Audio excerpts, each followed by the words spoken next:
జ్యోతిషాస్త్రరీత్యా ద్వాదశ రాశుల్లో 12వ రాశి ఆఖరి రాశి అయినటువంటి మీనరాశి మిత్రులారా, మీరు పూర్వాభాద్ర 4వ పాదం, ఉత్తరాభాద్ర 1, 2, 3, 4 పాదములు, రేవతి నక్షత్రం యొక్క 1, 2, 3, 4 పాదాలకు జన్మించిన మీరు మీనరాశి వారిగా పరిగణించబడుతున్నారు. ఈ నెల మీకు శుభాశుభ ఫలితాలు ఎలా ఉన్నాయంటే, ముందుగా ఫస్ట్ మీకు దసరా శుభాకాంక్షలు, దీపావళి శుభాకాంక్షలు. ప్రియమైనటువంటి మీనరాశి మిత్రులారా, మీకు అనుకూలాలు ఎక్కువ ఉన్నాయని చెప్పచ్చు. ఈ నెల అనుకున్న పనులు అనుకున్నట్టుగా జరుగుతాయి. ప్రభుత్వ వ్యవహారాలు శుభప్రదంగా ఉంటుంది. మీరు కోల్పోయినటువంటి ఏవేవైతే కోల్పోయినారో, ఎలాగో 7.5 శని మీకు నడుస్తుంది. కొన్ని కోల్పోయినట్టు ఉంటారు కదా, వాటన్నిటికీ ఉపశమనం అని చెప్పచ్చు. మళ్ళీ మీరు పొందే అవకాశాలున్నాయి. గౌరవ మర్యాదలు కూడా పొందుతారు. కుటుంబం సంతోషకరమైనటువంటి ఆహ్లాదకరమైనటువంటి వాతావరణంలో ఉంటుంది. ధన ప్రవాహం పెరుగుతుంది. వ్యాపారం చేస్తున్నటువంటి వారికి మీ డెట్స్ అంతా క్లియర్ అయ్యే అవకాశాలు బాగా కనబడుతున్నాయి. చిన్న చిన్న అభిప్రాయ భేదాలు ఉంటాయి చూసారా, మీ యొక్క వ్యాపారంలో కానీ, ఉద్యోగంలో స్థలంలో కానీ, భార్యాభర్తల మధ్య కానీ, అన్నదమ్ముల మధ్య కానీ, అవన్నీ కూడా పరిష్కారానికి వచ్చే అవకాశాలు గట్టిగా కనబడుతున్నాయి. మీ యొక్క సంతానం విషయంలో మంచి శుభవార్త వినే అవకాశాలు కనబడుతున్నాయి.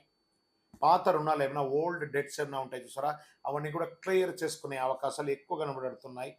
మీ సహ ఉద్యోగుల యొక్క సహకారం చాలా ఉంటుంది. ఉద్యోగస్తులకి మీరు కోరుకున్న చోటుకు ప్రమోషన్స్ ఉంటుంది. కానీ శని ప్రభావం కూడా ఉంది కాబట్టి అప్పుడప్పుడు మీ యొక్క నోటి యొక్క ఇబ్బంది ద్వారా ఇబ్బందులు పడే అవకాశం ఉన్నాయి. ప్రభుత్వం నుంచి రుణం తీసుకోవాలి, బ్యాంక్, చిట్ ఫండ్స్, ఇవన్నీ కూడా కాస్త దస్తావేజుల మీద సంతకం పెట్టేటప్పుడు జాగ్రత్త తీసుకొని, మీకు అవన్నీ రాబోతున్నాయి. కానీ దస్తావేజులు సంతకం పెట్టేటప్పుడు జాగ్రత్తగా ఉండండి. మీ ప్రయత్నాలు మీరు ప్రయత్నం చేయండి, భగవంతుడు మీకు అనుగ్రహం ఇస్తాడు. మీ తోటి వ్యాపారం నుండి పోటీని మాత్రం పొందక తప్పదు ఉంటుంది. భాగస్వామ్య పక్షం పార్ట్నర్షిప్లో కాస్త గొడవలు వస్తున్నాయి, జాగ్రత్తగా ఉండండి. ఉద్యోగం చేస్తున్నటువంటి స్త్రీలకు కూడా ఇది ఒక మంచి కాలం అని కూడా చెప్పచ్చు. ఇతరులు మాట్లాడేటప్పుడుగా ఓపిక ఉండండి. స్త్రీ పురుషులు ఎవరైనా కూడా వాళ్ళ మాట విని మీ యొక్క ప్రజెంటేషన్ ఇవ్వండి. మీరు ఒక స్పాన్సర్గా ఉండాలి కానీ మీరు బెగ్గర్గా ఉండకూడదు. కాబట్టి ఆ రకంగా 10 మందికి సహాయం చేసే స్థితిలో భగవంతుడు మీకు ఉంచాలని మనస్ఫూర్తిగా ప్రార్థన చేసుకోండి. ఇతరుల కోరికలు తీర్చడానికి కోసమే ఉన్న మీనరాశి మిత్రులారా, కాస్త మీరు అలంకార ప్రియులు కాబట్టి ఆహ్లాదకరమైనటువంటి వాతావరణం ఎప్పుడు కోరుకుంటూ ఉంటారు. మీకు మంచి మంచి అవకాశాలు కూడా వస్తుంటాయి. గృహోపీకరణ వస్తువులు కూడా కొనే అవకాశాలు ఉన్నాయి. విద్యార్థులకి ఇది ఒక మంచి సమయం అని కూడా చెప్పవచ్చు. అదృష్ట రోజులు ఈ అక్టోబర్ నెలలో 1, 8, 11, 14, 17 చంద్రాష్టమం.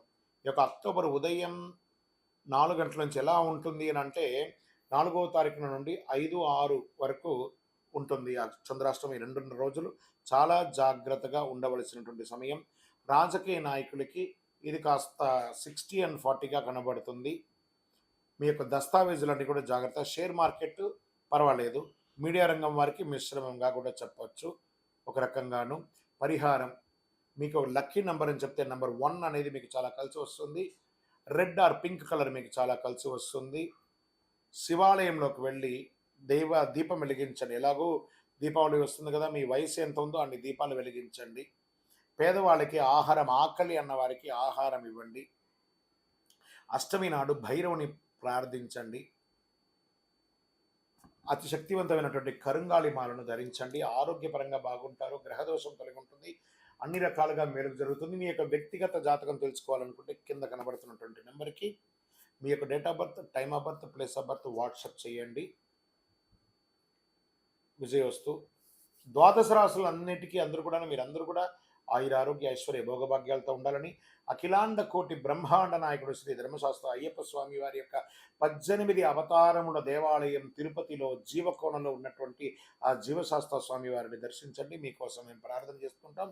తిరుపతికి వచ్చినప్పుడు మన దేవాలయాన్ని దర్శనం చేసుకోండి. రైల్వే స్టేషన్ నుండి తిరుపతి బస్టాండ్ నుండి 3 కిలోమీటర్ల దూరంలో ఉంటుంది. విజయోస్తు. వందే మాతరం, వందే మాతరం, వందే మాతరం, శరణమయ్యప్ప.